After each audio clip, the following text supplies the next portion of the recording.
Mientras tanto, me permitiré leer la semblanza del doctor Gonzalo Hach Curi. El doctor Gonzalo es doctor en geografía por UNAM, tiene postdoctorados en estudios estratégicos de América del Norte y en gestión integrada de cuencas. Es profesor asociado de tiempo completo en la ENSID, es especialista en materia ambiental e hídrica. Desde el 2018 es miembro del Sistema Nacional de Investigadores, actualmente nivel 1. Ha impulsado la consolidación de una línea relacionada con la gobernanza y gestión ambiental del agua desde un enfoque interdisciplinario y aplicado al ordenamiento legal y territorial de recurso como el agua. Ha publicado más de 40 trabajos de investigación y divulgación en el tema. Es profesor en la Universidad Autónoma de Querétaro y colabora en más de 5 redes nacionales e internacionales de investigación y docencia en geografía y agua. Adelante, doctor Hatch. Muchas gracias. ¿Nos podrías poner, por favor, apoyarnos con la presentación? Está ahí en el escritorio. De investigación que se llama Cuenca Transfronteriza del Río Colorado, modelo de gobernanza del agua subterránea transfronteriza. Es un proyecto que llevamos a cabo la doctora Carmona Lara del Instituto de Investigaciones Jurídicas y aquí conmigo el maestro Youssef Aboud Roussel, que también es profesor de la Escuela Nacional de Ciencias de la Tierra. Siguiente, por favor. Entonces, la presentación la he dividido así en 5 partes: la introducción, el problema de la sequía y los recortes de agua en la cuenca baja del Colorado, el problema de la demanda agrícola, la evidencia hidrogeológica que estamos desarrollando con métodos indirectos ahorita para determinar el uso de agua subterránea en la cuenca, y la discusión del rendimiento sostenible y finalmente algunos hallazgos. Por favor, Tatiana. Gracias. Bueno, este es un proyecto que nos lo financió el CONACYT bajo la convocatoria Ciencia de Frontera 2023. Es un proyecto que busca responder algunas preguntas. Tiene 2 alcances geográficos. El primero es Mexicali y el otro es Bacalar. El año pasado nos dedicamos a Mexicali, que es lo que voy a presentar, y este año nos toca ir a Bacalar y a Chetumal para terminar el proyecto y el otro año presentar los resultados finales, ¿no? Las preguntas que queremos nosotros responder es ¿en qué medida las estrategias de protección y uso sustentable del agua subterránea, tanto en Valle de Mexicali como en Bacalar, coadyuvan al cumplimiento de los artículos y de la resolución del derecho a los acuíferos transfronterizos de Naciones Unidas, que fue publicada en origen en el 2008? La segunda es, ¿cuáles son los elementos necesarios para conformar un modelo de gobernanza de agua subterránea transfronteriza? Otros les llamarían acuíferos transfronterizos también, considerando el principio del rendimiento sustentable como política o principio de preservación. ¿Y cuál es el potencial de la política de ordenamiento ecológico territorial con base en evidencia hidrogeológica para tener una mayor planeación del agua en estos lugares bajo estudio? Siguiente, por favor, Tatiana. Bueno, en la cuenca del río Colorado tenemos un panorama que está así, por favor. Tenemos primero que es una cuenca que está regulada a nivel internacional con los tratados, con el Tratado de Aguas de 1944, del cual se derivan diferentes actas. Estas actas están regulando el agua entre México y Estados Unidos, en la parte del Colorado, y en el análisis que nosotros hicimos en las actas, es un análisis muy grande, lo que podemos decir es que las últimas actas son bastante críticas porque van mostrando cuál es el problema que tenemos con la sequía, el impacto que hay en el Valle de Mexicali, ¿no? Está el acta 317, 318, 319, la 323 y la última que es la 330. Entonces, la 317, ambos gobiernos ya habían visto que había un problema muy fuerte de sequía y que se iba a venir cada vez más fuerte, por lo cual ambos gobiernos establecieron un marco conceptual para conversaciones sobre el tema del agua, la cooperación en el río Colorado, ¿no? Se crearon grupos técnicos binacionales para conservación de agua, nuevas fuentes de agua, operación del sistema hidráulico y ambiental, y tratar de minimizar el impacto de las potenciales condiciones de escasez de agua en la cuenca, ¿no? Ahí fue donde se acordó que México almacenaría agua en la parte alta de la cuenca, en concreto en el lago Mead, que está fuera de la ciudad de Las Vegas, Nevada. Después, en el Acta 318, fue donde se estableció el primer recorte de México de 320 millones de metros cúbicos hasta diciembre de 2013 por el concepto del sismo que hubo. Hubo un sismo muy fuerte en el Valle de Mexicali y el distrito de riego 014 no podía aprovechar la cantidad de agua establecida en el tratado, que eso quizás es lo que me hace falta decirles. En el Tratado de Aguas de 1944, para la parte del río Colorado, Estados Unidos le tiene que entregar a México anualmente cerca de 1.900 millones de metros cúbicos anuales.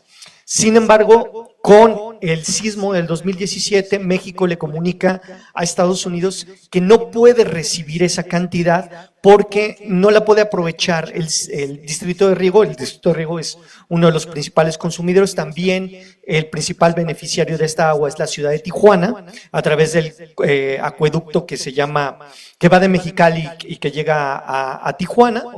Entonces, se establece un recorte de 320 millones de metros cúbicos y estos 320 millones de metros cúbicos serían entregados a México en el año de 2024, sujetos a la reconstrucción del distrito de riego 014, ¿no? Después, en la Acta 319, se amplían estas medidas de cooperación porque ya hay un impacto muy grande en la sequía y lo que empieza a acordarse entonces es que México iba a crear agua intencionalmente, así se llama, y la iba a reservar en el lago Mead.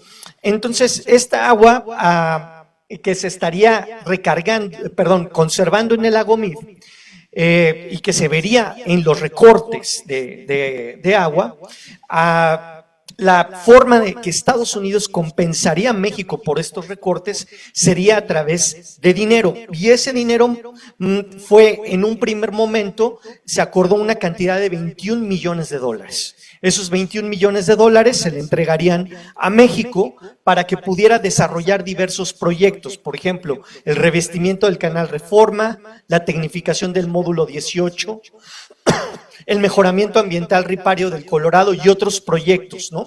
Inclusive se habló de plantas desaladoras en Rosarito y Mar de Cortés, ¿no? Estas medidas se establecieron por 5 años, de 2013 al 2017, y se consideraría entonces, a cambio de este dinero, que Estados Unidos ya entregaría toda el agua que en ese periodo le correspondería a México. Es decir, no habría más reclamos sobre esta agua a cambio de esta medida económica. Para el 2017, en el Acta 323, se replicaron las mismas condiciones del Acta 319. Sin embargo, ahora Estados Unidos, en 10 apartados, acordó invertir 31 millones de dólares adicionales hacia México, porque era necesario mantener el flujo ambiental del agua en el delta del Colorado, continuar con la tecnificación del distrito de riego 014 y se creó el concepto de reserva de agua mexicana porque seguía el tema de la advertencia de tener abajo en el lago Mead agua por debajo de los 1.025 pies sobre el nivel del mar, ¿no? Esto entonces haría que se extendieran por 5 años más estas condiciones de cooperación, ¿no? Ya la última acta, la 330, sigue ampliando las medidas temporales de cooperación por la sequía y, bueno, Estados Unidos ahora ofreció un apoyo adicional de 65 millones de dólares por concepto de la sequía en México, ¿no? Haciendo que México va a reservar, que esto fue la última acta, va a reservar 493 millones de metros cúbicos adicionales a los recortes que hay en el lago Mead, ¿no? Siguiente, por favor. Entonces, los modelos con probabilidad de impactos de sequía en el lago Mead hasta el 2022 aseguraban que iba a haber un 50% de reducciones críticas por debajo de los 1.020 pies, activándose medidas adicionales de ahorro para México. O sea, México va a ser cada vez fuertemente impactado por los recortes que hay por el concepto de sequía en Mexicali. Siguiente, por favor. La demanda de agua de cuenca, en la cuenca del baja del río Colorado, en el Valle de Mexicali, es muy alta. Miren, en principio, lo que nos están diciendo en el programa hídrico estatal de Baja California es que el agua que viene del río Colorado, 14.62%, está concesionada al agua público urbano, es decir, 522 millones de metros cúbicos. De esos 522 millones de metros cúbicos, el 83% viene del Colorado y 16.47 es agua subterránea. 251 millones de metros cúbicos están concesionados a la Comisión Estatal de Aguas de Baja California, es decir, el 48% del Colorado. Sin embargo, el consumo real estimado por las autoridades es de 332 millones de metros cúbicos y rebasan en 81 millones de metros cúbicos el volumen amparado. Eso quiere decir que ya estamos con un balance hídrico negativo en esa zona. Y entonces hay una presión enorme sobre el agua. Si ya escasea el agua superficial, ahora van sobre el agua subterránea. Conagua opera 67 pozos y paga además, o sea, subsidia la electricidad, el bombeo por la extracción de agua subterránea a la Comisión Estatal de Aguas de Baja California. Entonces, siguiente, por favor. Esto es lo que nos dicen las autoridades de la Conagua. Tenemos una recarga total media de 520 millones de metros cúbicos, pero es la cantidad que se extrae ya actualmente. Y hay una descarga natural comprometida de 2.50 millones de metros cúbicos. Y pues tenemos un déficit negativo de menos 432 millones de metros cúbicos. Aquí lo que nos decían en trabajo de campo es que está mal estimado, en realidad no son 432, sino son 200 millones de metros cúbicos porque le agregaron lo del Cerro Prieto, ¿no? La planta de la CFE. Entonces, fíjense, por bombeo tengo 602 millones de metros cúbicos, en el REPTA tengo 500 millones de metros cúbicos concesionados en los módulos del 1 al 22 del distrito de Riego 014 y predomina el uso agrícola a través de la concesión de una batería de 1,163 pozos construidos desde 1960 por la Conagua, ¿no? Entonces, lo que estamos observando es que hay muchos datos y en campo observamos unas cosas muy importantes, para ver si puedes colocar la siguiente lámina. Nosotros fuimos a hacer siguiente trabajo de campo al distrito de Riego 014, este es el distrito de Riego 014, lo que ustedes pueden ver es que es muy grande,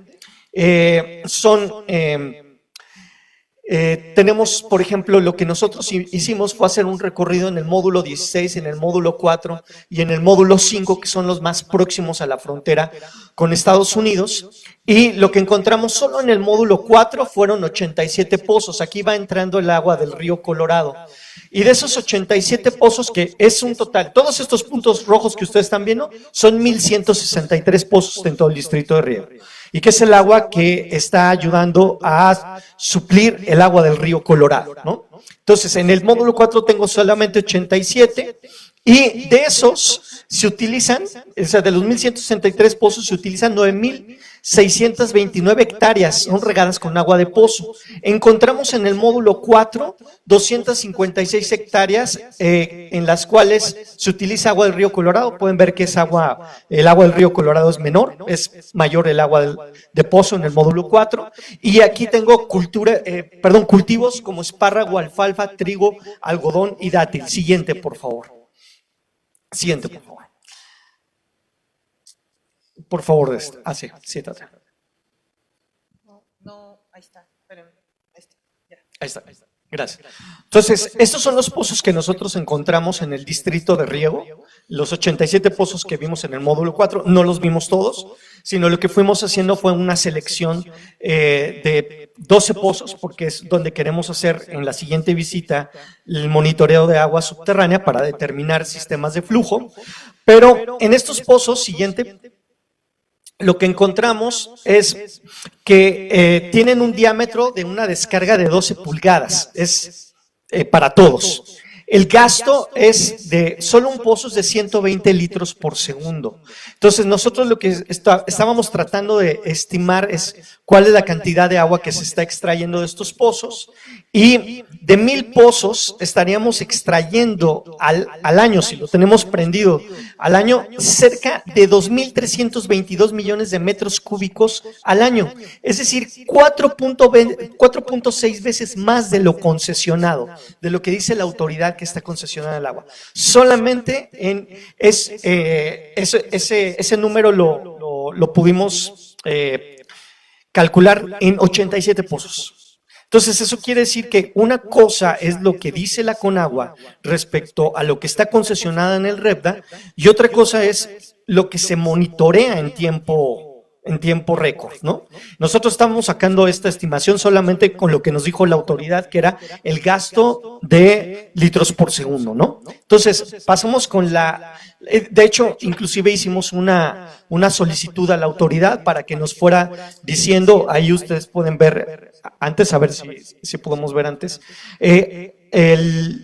dónde está la localización georreferencial de cada uno de los pozos federales, el uso principal de los pozos, cómo se utiliza en la estación seca, húmeda, si se utilizan 24 horas, qué tipo de ranurado tienen los pozos, cada cuándo se les hace mantenimiento, etcétera, ¿no? Para tratar de tener una panorámica real de cuál es la cantidad de agua que se extrae. Eso es desierto, totalmente. Entonces estamos viendo que el papel del agua subterránea en el desierto es estratégico, ¿no?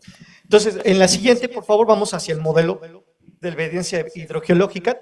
Ya se le voy a pasar entonces la palabra a Yuse. Sí, bueno, sobre el marco de esa problemática que plantea el doctor Gonzalo, buscamos reproducir una metodología indirecta de zonas de recarga y descarga de agua subterránea exclusivamente regional, es decir, los sistemas de flujo regionales, los de mayor aliento, distancia, tipo de residencia, en ocasiones los que más contenido de salinidad tienen. Esto con la idea de que como evidentemente hay una presión fuerte sobre el uso del agua subterránea en el Valle de Mexicali, queríamos entender, bueno, cuáles son las dimensiones más allá de esta, puede ser una incongruencia, de esta región lo local, entendida como solo el Valle de Mexicali en lo nacional, pero hasta dónde se extiende la posible relación hidrogeológica. Como hay una serie de faltas de acuerdos entre qué es un acuífero en México, qué es un acuífero en Estados Unidos, pero incluso en Estados Unidos a nivel federal hay un acuífero, luego hay un acuífero a nivel California, hay un acuífero a nivel Arizona, etcétera, y luego también están los polígonos de acuíferos transfronterizos. Para evitar empantanarnos en esa discusión, lo que usamos es el polígono de la cuenca baja del río Colorado, obtenida del USGS, y sobre ese polígono, que es objeto del tratado, por cierto, entonces dijimos, bueno, ahí es donde vamos a tratar de identificar cuáles son las zonas de recarga y descarga de los sistemas de flujo regionales, usando datos ambientales como métodos indirectos. Entonces obtuvimos que claramente hay una relación, sobre todo muy importante, del río Gila como una importante zona de descarga en Arizona, que es un río perenne que baja desde la zona montañosa que está más hacia el centro, casi en el límite con Nuevo México, y a su vez el río Colorado, que ya está bastante pues transformado porque tiene una serie de presas muy importantes el río Colorado a lo largo de su recorrido, entonces ya no estamos observando los caudales naturales. Sin embargo, esa zona de descarga del río Colorado y del río Gila evidentemente se están manifestando en el Valle de Mexicali, que interesantemente el Valle de Mexicali, sobre todo del lado de Baja California, se expresa como una zona de descarga eminentemente, lo cual explicaría por qué hay una batería de reportados 800 pozos, todos con un nivel no mayor a 200 metros, que extraen agua todo el año. Sería impensable en cualquier otro tipo de condiciones porque, digamos, en la Ciudad de México los pozos tienen 800 metros de profundidad, algunos, ¿no? Entonces, digamos, incluso que aquí también es una zona de descarga, ¿no? Entonces, como que entender esas importancias ambientales nos refleja que este es el marco en el cual se está reproduciendo la realidad hidrogeológica del Valle de Mexicali, y no solo está en el Valle de Mexicali, lo cual nos revive esta discusión de, bueno, entonces, ¿cuál es el acuífero que queda aquí, no? Porque la teoría totiana nos dice que el agua se puede mover entre formaciones geológicas, a pesar de que parezcan impermeables en algunos casos. Entonces nos pareció este mapeo evidente y de una realidad ambiental compleja que necesitamos atender, de manera que las acciones no solo sean párale al bombeo, sino quizás reforesta aquí, digamos, acciones un poco más en el sentido amplio, ¿no? Este trabajo ya se fue sometido a una revista internacional, Q1, ya tenemos correcciones de este trabajo y las vamos a tener, espero que a la brevedad posible, para poder presentar una versión final de este mapa. Gracias, por favor, Tatiana. Bueno, entonces, este es el primer parte del componente del modelo de gobernanza, saber cómo se mueve el agua subterránea de un lado para otro con base en la cuenca y después poder determinarlo hacia los acuíferos. Hay este debate de qué es un acuífero transfronterizo. Los acuíferos en México son unidades de gestión administrativa, o sea, para manejo de derechos de agua en México, no son unidades hidrogeológicas como tal. En Estados Unidos, cada estado define de manera distinta a los acuíferos, sin embargo tienen algo en común, que sí son unidades hidrogeológicas, ¿no?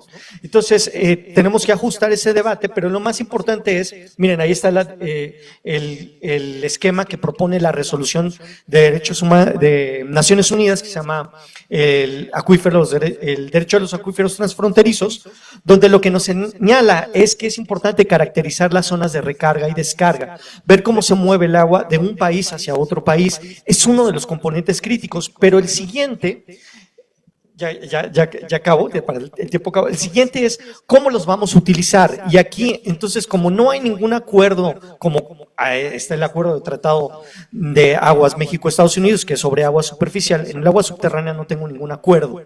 Sin embargo, están estos principios que dice que es el uso equitativo, razonable y la obligación de no causar un daño significativo al acuífero, lo cual quiere decir que es el bombeo irracional, ¿no? O sea, parar el bombeo irracional de agua entre ambos países, ¿no? Y establecer ese principio pensando, por ejemplo, en la alerta temprana, ¿no? Entonces, nosotros lo que estamos haciendo es identificar los instrumentos de la política pública para la protección ambiental del agua con incidencia en el agua subterránea de la frontera. Nosotros lo que encontramos es una concentración de derechos agrícolas e industriales como un patrón principal. Siguiente, por favor, Tatiana.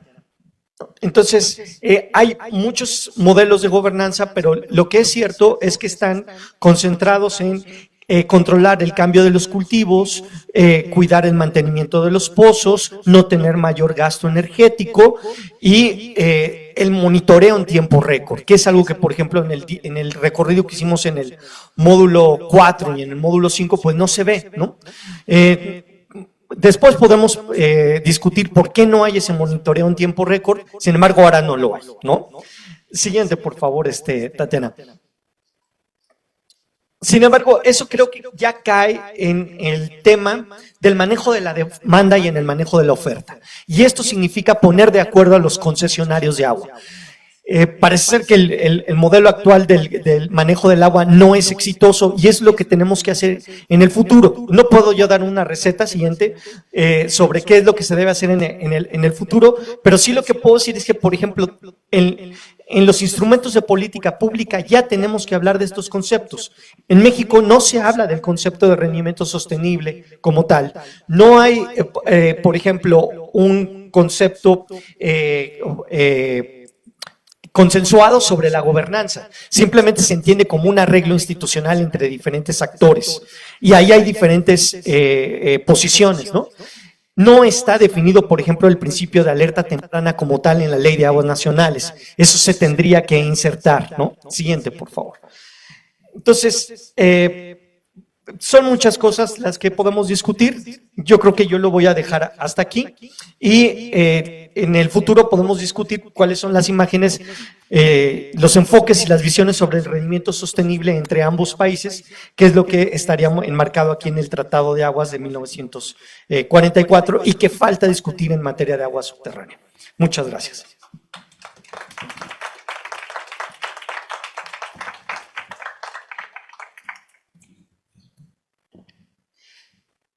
Muchas gracias, doctor Hatch, y al maestro Abud por esta excelente presentación sobre las implicaciones en el río Colorado.